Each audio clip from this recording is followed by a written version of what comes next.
Dans la gamme de chips commercialisée par Laurent Cavard, on trouve saveur poulet braisé ou encore côte de bœuf grillée. Mais ne vous attendez pas à trouver un barbecue dans l'usine.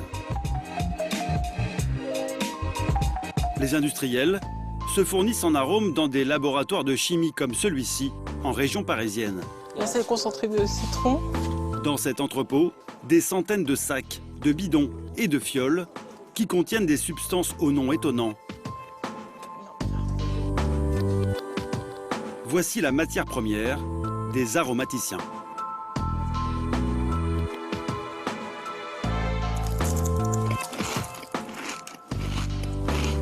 Daniel Engie et Christophe Gaudy conçoivent des arômes pour l'industrie agroalimentaire. Nous leur avons demandé de fabriquer une saveur barbecue, un classique vendu par toutes les marques de chips. Tout commence par un peu d'imagination.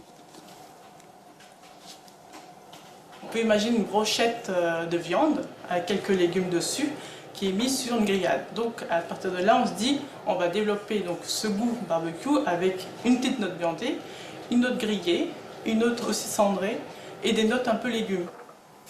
Voici à quoi ressemble leur fumée de barbecue. Et pour les petits légumes, on est bien loin du potager de grand-papa. Arôme fumé, poulet. Pour un aromaticien, le champignon de Paris, ça ressemble à ça. Lorsque vous regardez une molécule comme la 1-octène-3-ol, qui est une molécule de champignon, qui va vous donner le goût de champignon de Paris. Et là, il n'y a pas de champignons dedans. Dedans, il n'y en a pas. Mais par contre, c'est une molécule qu'on va retrouver lorsqu'on va décortiquer le champignon de Paris. Ici, on recrée la nature en éprouvette. Un arôme de synthèse coûte jusqu'à 300 fois moins cher qu'un extrait naturel. Si Bretz limite l'utilisation de ces arômes non naturels, ce n'est pas le cas de tous les industriels. Pour obtenir une saveur barbecue, il faut mélanger une trentaine de produits. Le résultat, c'est cette poudre, couleur paprika.